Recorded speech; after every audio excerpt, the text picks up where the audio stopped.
천지 만물을 창조하신 하나님께서는 당신의 형상을 따라 지음을 받은 아담과 하와를 보시고 아주 흡족해 하시며 기뻐하셨습니다. 하지만 인류의 시조인 아담과 하와가 하나님의 말씀에 불순종하여 타락한 이후 인간들이 하는 짓이라고는 온통 포악과 죄뿐이었습니다.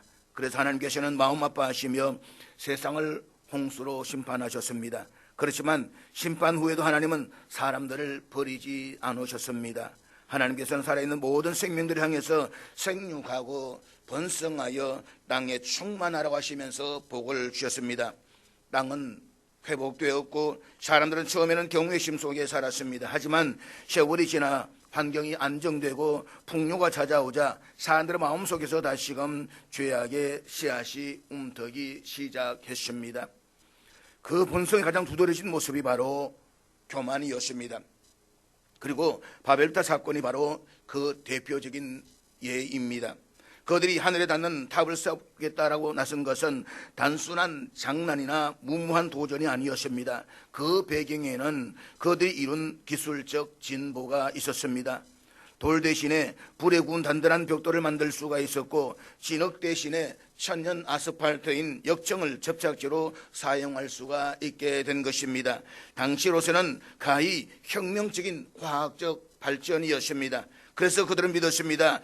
이 기술이면 하늘까지 탑을 세울 수가 있겠다. 이제 우리는 무엇이든지 다 할 수가 있다. 우리의 이름을 내고 온 지면에 흩어짐을 면하자. 그들로 간 기술 발전이 하나님을 높이는 도구가 아니라 자신을 높이는 수단이 된 것입니다. 그런데 이것은 단지 오래전의 이야기가 아닙니다. 바로 오늘 우리들의 모습이기도 합니다. 과학이 발전하고 살만해지면서 생활이 편리해지고 정보가 넘쳐난 시대의 사람들은 하나님이 없이도 살 수 있다고 생각을 합니다. 우리가 수많은 의학의 발전을 이루면서 이제는 생명도 연장할 수 있다고 말하면서 우리 인간도 복제할 수 있다고 말하면서 하나님 존재 자체를 거부하는 시대 속에 우리는 지금 들어와 있는 것입니다. 하지만 성경은 분명히 경고합니다. 교만은 패망의 선봉이요 거만한 마음은 넘어짐의 앞잡이라고 말입니다. 그런데 왜 하필이면 저들이 하늘에 닿는 탑을 쌓으려고 생각을 했을까요? 그 이유는 두 가지였다고 했습니다. 첫째는 우리의 이름을 내자는 것이었습니다.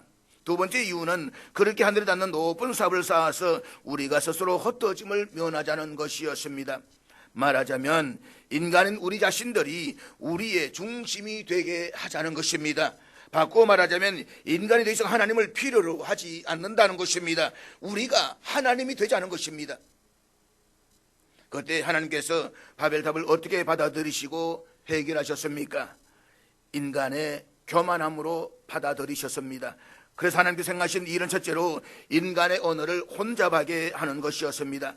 그 이전까지는 인간의 언어가 하나였는데 언어를 혼잡하게 하셔서 더 이상 그들이 자기 교만에 빠질 수 있는 의사소통이 불가능하게 만드셨다는 것입니다.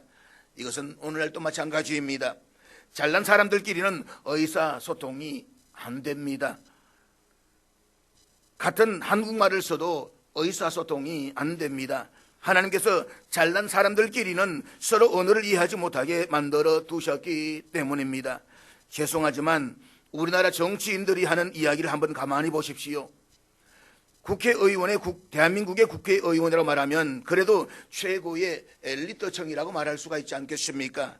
그런데 저들이 하는 짓을 보면 마치 남의 나라 국회의원들이 서로 싸우는 것 같지 않습니까?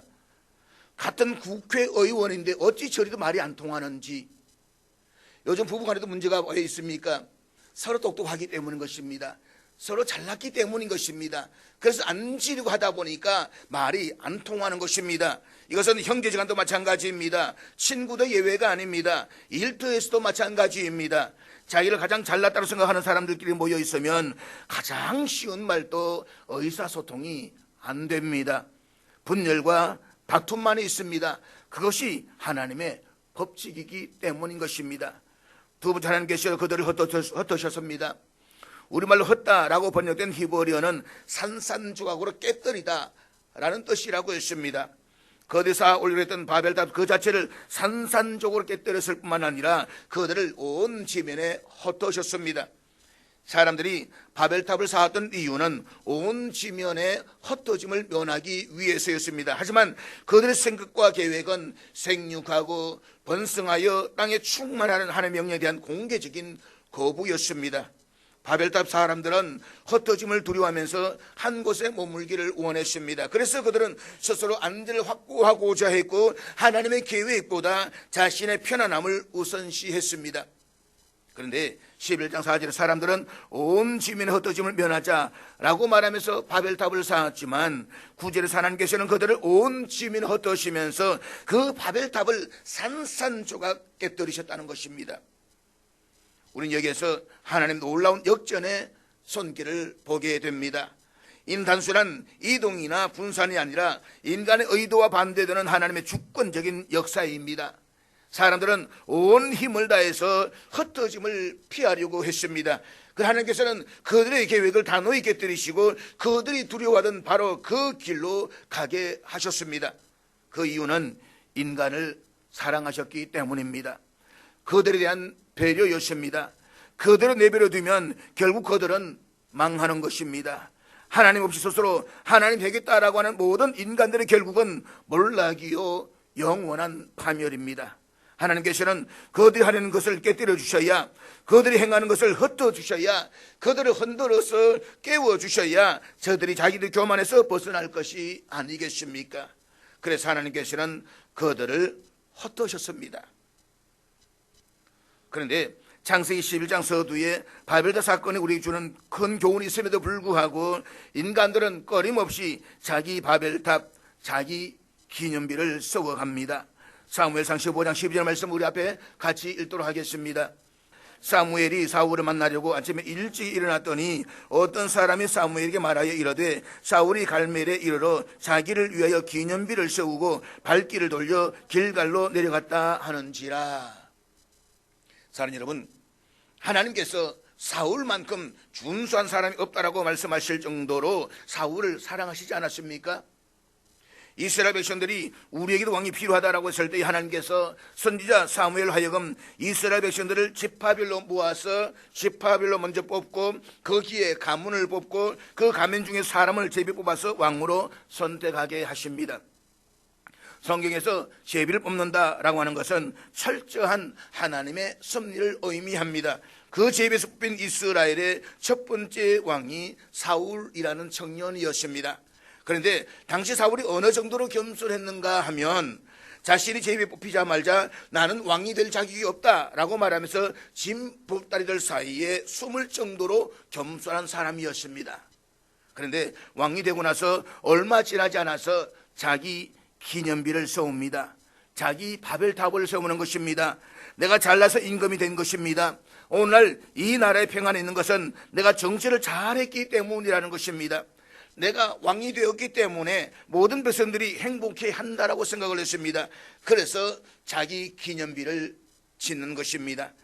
기념비를 짓는다라고 하는 것은 그 자체가 자기가 하나님이 되어 있는 것을 의미하는 것입니다.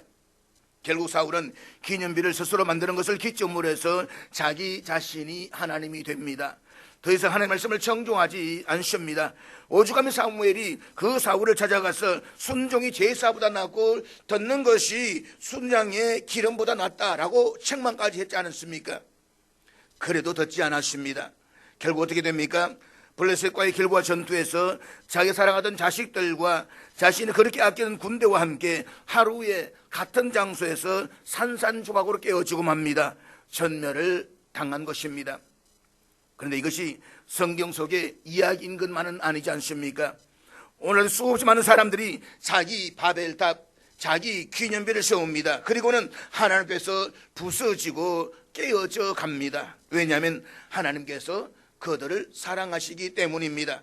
깨지 않으면 스스로 하나님이 될 것이 아니겠습니까? 하나님께서 깨어주지 아니하시면 그들이 하나님을 필요로 하겠습니까? 무엇을 내 하든지 내 이름으로 내고 나를 위해서 나의 기쁨을 위해서 행하지 않겠습니까? 하나님을 위한 헌신이 아니라는 말인 것입니다. 하나님 그들을 사랑하신다면 깨뜨려 주셔야 되는 것입니다.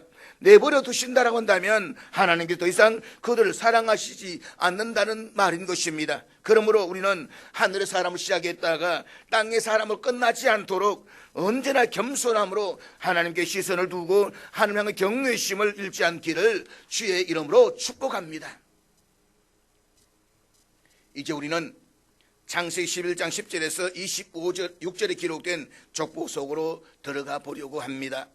본문은 셈의 족보는 이러하니라 라고 말씀하면서 이 족보가 셈의 족보임을 밝히면서 시작하고 있습니다. 그런데 이 셈의 족보가 창세기 10장 20절 21절 이하에서도 나오고 있습니다. 그러니까 창세기 10장에 있는 셈의 족보와 같은 내용입니다. 때문에 어떻게 보면 똑같은 족보가 다시 되풀이되는 것처럼 보여지고 있습니다. 그런데 사실은 그렇지가 않습니다. 창세기에는 오늘의 본문을 포함해서 4곳의 족보가 기록되어져 있습니다. 4장 16절 이하에 가인의 후손들의 족보가 나오고 5장에서는 아담의 족보가 나옵니다. 그리고 10장에서 노아의 아들들의 족보가 나오고 오늘의 본문에서는 노아의 아들들 가운데 첫째 아들인 셈의 족보가 나옵니다. 그런데 대개 족보는 이름의 나열로 보이기 때문에 성경을 읽는 사람들에게 종종 지나치기 쉬운 부분입니다. 그러나 성경의 족보는 길을 읽게 하는 숲풀이 아니라 구속사의 큰 길을 정확하게 안내하는 표지판입니다. 다시 말해서 족보는 하나님의 구원 계획이 인류 역사 속에서 어떻게 이어져 왔는지를 보여주는 살아있는 증거인 것입니다.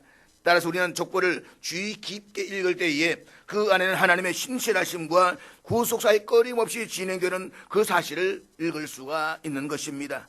무엇보다도 이 족보들은 각각 우리에게 주는 메시지가 다 다릅니다. 먼저 첫 번째 족보가 기록된 창세기 4장을 한번 보면 4장 10절을 보면 소제목으로 가인의 자손이라고 붙어져 있습니다. 그러니까 가인이 아벨을 죽였습니다. 그리고는 남아있는 가인의 족보인데 이것은 사실 족보라고 하기보다는 인류가 어떻게 문명사회로 발전되어져 갔는가를 우리에게 보여주고 있습니다. 즉 음악과 금속, 도시가 번성하지만 폭력과 복수가 문화의 그 심장에 자리를 잡고 있습니다. 이 족보에는 번영은 있으나 복은 없습니다. 그래서 엄밀한 의미에서 족보다운 족보는 창세기 5장에 나타나는 두 번째 족보입니다.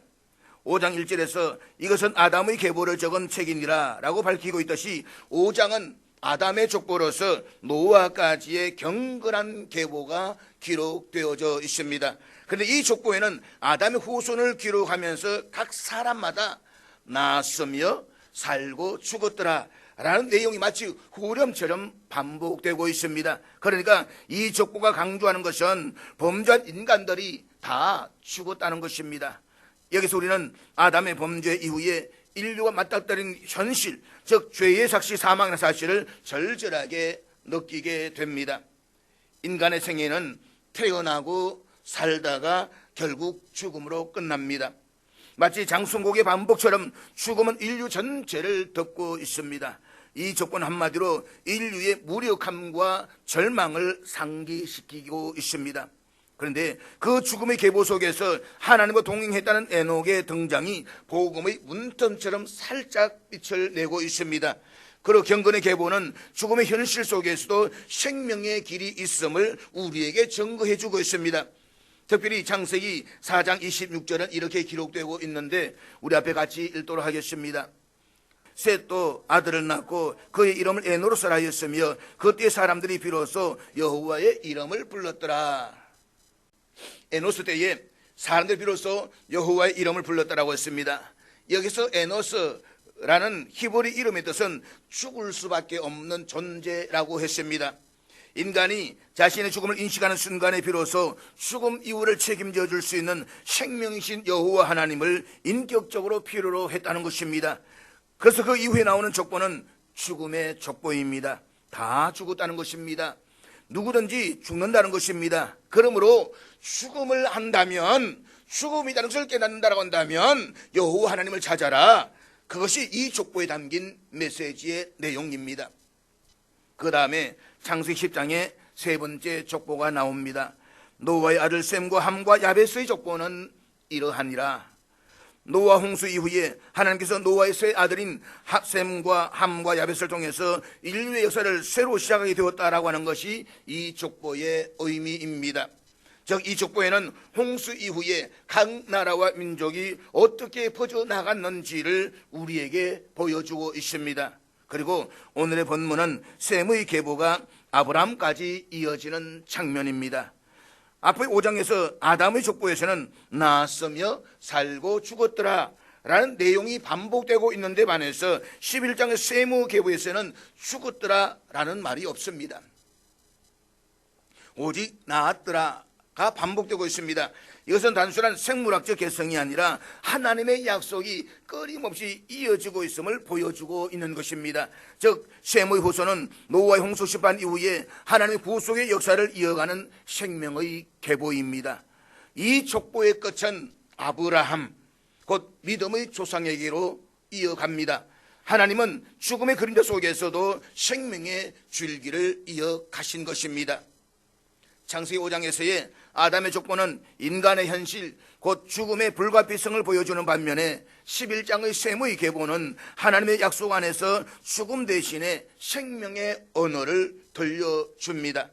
하나님은 심판 후에도 구속의 역사를 이어가시며 택한 자를 통해 생명의 씨를 보존하십니다.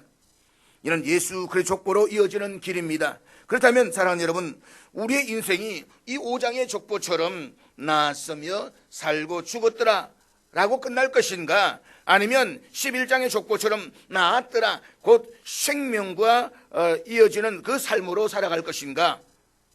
이 물음에 대한 답은 우리가 누구 안에 속해 있느냐에 달려져 있습니다. 그리스도 안에 속한 자는 죽음이 끝이 아니라 영원한 생명으로 이어집니다. 그러므로 우리의 이름이 그리스도의 생명에 기록되어서 죽었더라가 아니라 영원히 살더라 라는 이 고백이 우리들의 이야기가 될 수 있기를 주의 이름으로 축복합니다. 오늘 본문에 나오는 셈의 족보는 바벨탑 사건 이후 흩어진 인류 가운데서도 하나님께서 어떻게 당신의 언약의 계보를 보존하셨는지를 정언해 주고 있습니다. 셈과 그의 후손들은 눈앞의 성취보다 하나님의 때를 바라보며 살았습니다. 따라서 오늘 우리는 이 셈의 후손들이 붙잡았던 하나님의 때와 약속이 무엇이었는지, 그리고 그것이 오늘 우리의 신앙에 어떤 도전을 주는지를 깊이 살펴보려고 합니다. 먼저 오늘 본문의 족보는 하나님의 때를 기다리는 사람들의 이야기입니다. 본문 10절 말씀을 우리 같이 읽도록 하겠습니다. 셈의 족보는 이러하니라. 셈은 100세 곧 홍수 후 2년에 아르박삿을 낳았고, 셈에서 아르박삿, 셀라, 에벨로 이어지는 이 계보는 단순한 이름의 나열이 아닙니다. 셈은 노아의 아들로서 홍수 심판과 그 이후의 언약을 직접 목격했던 사람이었습니다. 창세기 9장에서 하나님은 무지개를 언약의 정표로 주시면서 다시는 물로 세상을 멸하지 않으실 것과 인류를 통해 구속사를 이루실 것을 약속하셨습니다. 그리고 아버지 노아가 꼭지가 돌 때까지 포도주를 마신 후에 자기 통제력을 상실하고 벌거벗어서 잠들어 있을 때에 야벳과 함께 옷을 가져다가 자기들 어깨에 메고 뒷걸음질 쳐서 들어가서 아부 자체를 덮었던 일로 아버지 노아로부터 셈의 하나님 여호와를 찬송하리로다. 가나안은 셈의 종이 되고 라는 축복을 받았습니다. 노아는 이 셈을 축복하면서 단순히 셈이 복되다라고 말하지 않았습니다. 오히려 셈의 하나님 여호와를 찬송하리로다 라고 했습니다. 이것은 하나님께서 셈과 그의 후손들 가운데 거하실 것이고 하나님의 언약의 관계가 그들을 통해서 세워질 것임을 보여주고 있는 것입니다. 그리고 셈의 하나님 여호와라는 고백은 장차 아브라함의 하나님, 이삭의 하나님, 야곱의 하나님, 그리고 이스라엘 하나님 계실 언약적 하나님을 바라보는 예언적 고백인 것입니다. 하나님께서 아브라함을 선택하시고 이스라엘 민족을 세우신 것은 바로 셈의 후손들을 통해서였습니다.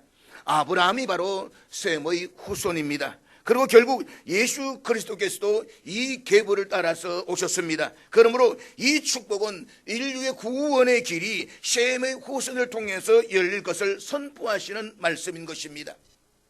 셈과 그의 후손들은 세상이 악해지는 가운데서도 이 약속을 굳게 붙잡았습니다. 그들 기다림은 단순한 인내가 아니라 하나님께서 정하신 때에 반드시 구원의 역사가 이루실 것이라는 신뢰였습니다.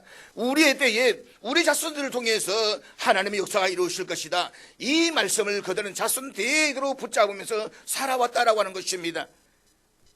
셈의 조건은 단순히 혈통을 잇는 것이 목적이 아니었습니다. 하나님께서 창세기 3장 15절에서 약속하신 여자의 후손 곧 메시아의 오심을 준비하는 통로였습니다. 하나님은 셈의 계보를 통해서 아브라함을 세우시고 그 아브라함을 통해서 제사장 나라를 세워서 온 나라 온 민족을 복을 얻게 하셨습니다. 셈의 후손들은 자신의 생애에서 약속이 성취되지 않더라도 그 약속의 씨앗을 다음 세대에 전하며 믿음을 이어갔습니다. 이것이 바로 하나님의 때를 기다리는 사람들의 모습입니다. 셈은 홍수 이후에 500년을 더 살았습니다. 그리고 셈의 후손들은 수백 년을 살면서도 약속의 성취를 눈으로 보지는 못했습니다. 그러나 그들은 하나님의 시간표를 의심하지 않았습니다. 하나님께서는 때로 인간의 생각보다 훨씬 더딘 것처럼 보이겠지만 그분의 계획은 결코 지연되지 않습니다. 따라서 이 기간은 하나님의 구원의 계획이 성취되기를 바라보며 보낸 기다림의 시간이었습니다. 셈은 자신의 생애 동안 큰 사건이 일어나지 않아도 하나님이 아담과 노아에게 주신 약속이 하나님의 때에 반드시 이루어질 것을 믿었습니다. 사랑하는 여러분, 하나님의 시간은 우리의 시간과는 다릅니다. 갈라디아서 4장 4절은 때가 참에 하나님이 그 아들을 보내사라고 말씀을 하십니다. 하나님의 때는 앞당길 수도 늦출 수도 없습니다. 따라서 믿음의 사람은 하나님의 그 때를 자기 뜻대로 조정하려고 하지 않고 오히려 그날이 올 것을 소망하며 준비하며 살아가는 것입니다. 성경에는 하나님의 때를 기다린 수많은 사람들이 증거가 나옵니다. 아브라함은 하나님께서 약속하신 아들을 얻기까지 25년을 기다렸습니다. 그 기다림 속에서 믿음이 연단되었고 때가 되었을 때에 이삭이 태어났습니다. 요셉은 형들의 시기와 배신으로 애굽에 팔려간 뒤 총리가 되기까지 13년 동안 억울한 오기살이와 낮은 자리에서 하나님의 때를 기다렸습니다. 모세는 미디안 광야에서 40년 동안 양을 치며 하나님께서 부르실 그날을 준비했습니다. 그리고 다윗은 사무엘에게 기름을 보듬받은 이후에도 사울 왕의 위협 속에서 수년을 기다리며 하나님의 때에 왕위에 올랐습니다. 이 모든 이야기는 성도들의 기다림이 결코 헛된 시간이 아니라는 사실입니다. 그래서 성도들의 기다림은 수동적인 것이 아니라 적극적인 믿음의 행위입니다. 셈의 후손들은 하나님의 약속을 붙들고 각자의 삶의 자리에서 성실히 살아갔습니다. 그들의 눈의 삶은 눈에 띄는 기적이나 사건이 아니라 신실함과 충성으로 채워갔고 그 충성이 하나님의 때를 맞이할 준비가 되게 했습니다. 이것이 바로 하나님의 때를 기다리는 사람들의 모습인 것입니다. 그렇기에 기다림은 단순히 시간을 보내는 것이 아니라 하나님께서 계획하신 그날을 준비하며 살아가는 것입니다. 셈의 계보를 통해서 우리는 하나님의 약속이 얼마나 신실하게 이어져 왔는지를 볼 수가 있습니다. 셈의 후손들은 자신의 주어진 시간이 하나님의 계획 안에 있음을 믿으면서 그 믿음으로 자신의 삶을 채웠습니다. 우리는 종종 하나님의 때를 기다리는 것이 어렵게 느껴질 때가 있습니다. 그러나 그 기다림은 인내와 신뢰를 요구합니다. 하나님께서 아담에게 주신 약속, 노아와 맺으신 언약, 그리고 셈을 통해서 이어지는 구속의 역사는 하나님의 신실하심을 증명합니다. 그러므로 잊지 마십시오. 기다림은 하나님의 뜻을 이해하는 과정이며 그 뜻에 순종하는 믿음의 훈련이라는 사실을 말입니다. 그리고 히브리서 11장은 이런 믿음의 사람들을 가리켜서 믿음으로 살았다라고 증언하면서 그들이 약속을 멀리서 보고 환영했다라고 했습니다. 지금 당장 이루어진 약속이 아니었습니다. 먼 후대에 이루어진 약속이지만 그 약속이 이루어질 것을 믿으면서 살았다는 것입니다. 기다림 속에서 믿음을 지키는 것이야말로 바로 하나님의 백성들의 삶인 것입니다. 따라서 우리 역시 셈과 그의 후손들처럼 하나님의 약속을 붙들고 살아가십시다. 눈에 보이는 큰 변화가 없더라도 우리 삶 속에서 하나님의 계획은 하나하나 착실하게 이루어져 가고 있습니다. 신실한 삶은 기적을 기대하는 것이 아니라 오늘을 충실히 열심히 살아내는 것입니다. 하나님께서 정하신 때에 모든 것이 이루어질 것을 믿으면서 우리는 그날을 소망하면서 준비해야만 합니다. 기다림의 신앙은 우리 하나님과 더욱더 가까워지게 하며 우리의 믿음을 더욱더 견고하게 만듭니다. 그러므로 셈의 이야기를 통해서 우리는 기다림의 가치를 배우고 하나님의 때를 신뢰하는 법을 배우십시다. 그래서 지금도 이 순간에도 하나님의 계획 안에 있음을 믿으면서 그분의 뜻 안에서 살아가는 저와 여러분의 삶이 될 수 있기를 주의 이름으로 축복합니다. 둘째로 오늘 본문의 족보는 하나님의 약속을 이어가는 세대들의 이야기입니다. 본문 18절과 19절을 우리 같이 읽도록 하겠습니다. 벨렉은 30세에 러우를 낳았고 러우를 낳은 후에 209년을 지내며 자녀를 낳았으며 에벨에서 벨렉, 러우, 스루, 나홀로 이어지는 이 세대 속에는 다양한 역사적 도전이 있었습니다. 특별히 창세기 10장 25절에 보면 벨렉의 시대에는 세상이 나뉘었다라고 했습니다. 바벨탑 사건 이후 인류는 언어와 문화가 나뉘고 민족과 나라가 형성되었습니다.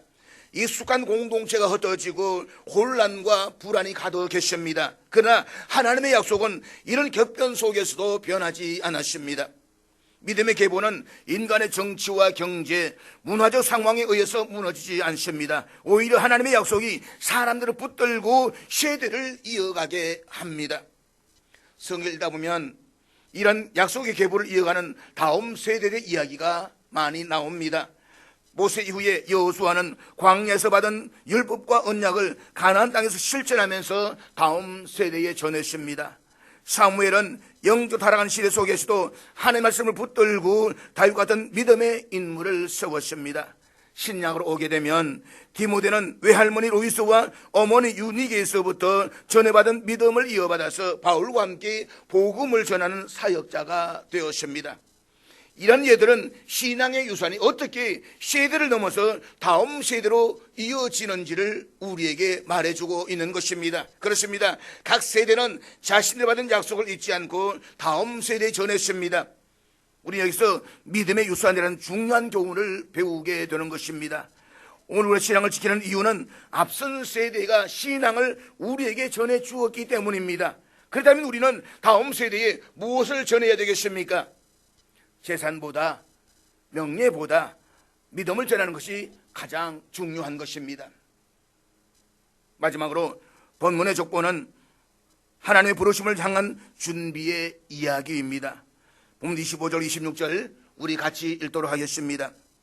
데라를 낳은 후에 119년을 지내며 자녀를 낳았으며 데라는 70세에 아브람과 나홀과 하란을 낳았더라. 본문의 마지막은 데라와 그의 아들 아브람을 소개합니다. 여기서 우리는 하나님 구속사가 한 시대에서 다음 시대로 넘어가는 중요한 전환점을 목격하게 됩니다. 아브람은 당시 고대 근동의 중심지였던 갈대아 우르에서 하나님의 부르심을 받았습니다. 그 부르심은 단순히 거주지를 옮기는 사건이 아니라 우상 숭배와 세속적 가치관을 지배하는 환경을 떠나서 하나님의 약속의 땅으로 나아가는 결단이었습니다. 이는 인류 구원의 역사 속에서 믿음의 조상이 세워지는 결정적인 순간이었습니다. 그리고 이 계보를 통해서 온 인류를 구원하실 예수 그리스도께서 오셨습니다. 아브라함의 부르심은 하루아침에 이루어진 것이 아니었습니다. 셈으로부터 이어진 믿음의 계보가 있었기에 가능했습니다. 오랜 세월 동안 하나님의 약속을 믿고 지켜온 준비된 앞선 세대가 있었기에 아브라함이 믿음의 조상으로 부름받을 수가 있었습니다. 한마디로 그의 준비는 단지 물리적인 떠남이 아니라 마음과 영혼이 하나님 뜻에 순종할 수 있도록 단련된 과정이었던 것입니다. 성경에는 하나님 부르심이 언제나 준비된 사람에게 임하였음을 보여주고 있습니다. 모세는 미디안 광야에서 40년 동안 양을 치며 겸손과 인내를 배우고 하나님께 부르신 그날에 이스라엘의 지도자가 될 수가 있었습니다. 사무엘은 어려서부터 성막에서 하나님을 섬기며 하나님의 음성을 분별할 수 있는 영성을 가졌습니다. 다윗은 왕이 되기 전에 들판에서 양을 치며 찬양과 예배로 마음을 준비했습니다. 이런 준비가 있었기 때문에 그들은 하나님의 부르심에 즉시 순종할 수가 있었던 것입니다. 우리도 마찬가지입니다. 하나님의 부르심은 언제나 준비된 사람에게만 옵니다. 준비란 단순히 지식을 쌓는 것이 아니라 기도와 말씀, 순종과 믿음으로 날마다 자신을 단련하는 것입니다. 평안할 때나 어려울 때나 신실하게 하나님 동행하는 삶이 곧 부르심의 날을 대비하는 것입니다. 잊지 마십시오. 하나님 언제나 당신의 뜻을 위해서 준비된 사람을 사용하신다는 사실을 말입니다. 사랑하는 여러분, 오늘 우리는 주님의 다시 오심을 기다리고 있습니다. 마라나타, 아멘, 주 예수여 오시옵소서. 우리 주님의 그날을 대비하면서 또 주님께서는 그날을 준비하며 살아가고 있습니다. 그렇다면 이 기다림 속에서 우리는 무엇을 배워야 할까요? 먼저는 말씀을 붙들어야 합니다. 쉐무 계보를 깊이 묵상해보면 그들은 단순히 생존한 것이 아니라 하나님의 약속의 말씀을 세대에서 다음 세대에 전하면서 살았습니다. 기다림의 시간은 단순한 공백이 아니라 그 약속을 마음에 새기고 반복하여 묵상하며 주변의 세속적인 가치관과 거짓 신들을 유혹을 이겨내는 것입니다. 셈과 그의 후손들이 긴 세월을 지나며 하나님 언약을 되새기고 지킨 것처럼 오늘 우리도 말씀을 붙들고 그 말씀 속에서 하나님의 때와 계획을 깊이 묵상하면서 살아야만 합니다. 하나님의 말씀은 영혼의 나침반이며 무너진 시대를 건너는 후원의 지도입니다. 잊지 마십시오. 기다림의 시간은 말씀을 깊이 묵상하고 하나님의 약속을 되새기는 시간이란 사실을 말입니다. 다음으로 기도를 중단하지 않고 계속해야만 합니다. 쉐무 계보를 보면 그들의 기다림 속에는 언제나 하나님께 부르짖는 기도가 있었습니다. 그들은 세대에서 다음 세대로 약속을 전하며 어려움과 변화를 기도 속에서 이겨냈습니다. 하나님 때를 기다린 사람들은 결코 기도의 자리를 떠나지 않습니다.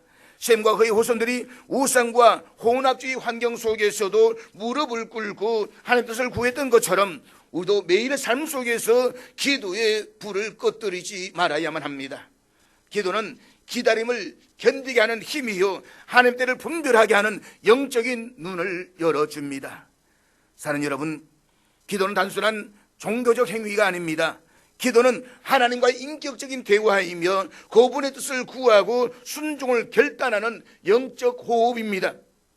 그리스도인에게 기도는 하나님과의 관계를 유지하는 생명선이며 영적 전쟁에서 승리하게 하는 무기입니다. 그리고 주님의 마음을 품게 하는 통로입니다. 그러므로 참된 기도는 하나님 중심적이며 자기 의의를 세우는 것이 아니라 하나님의 영광을 높이며 하나님의 뜻이 이 땅에서도 이루어지기를 간구하는 것입니다. 그리고 하나님의 때를 기다리는 사람은 결코 기도의 자리를 떠나지 않습니다. 마지막으로 세상과 타협하지 않아야 합니다.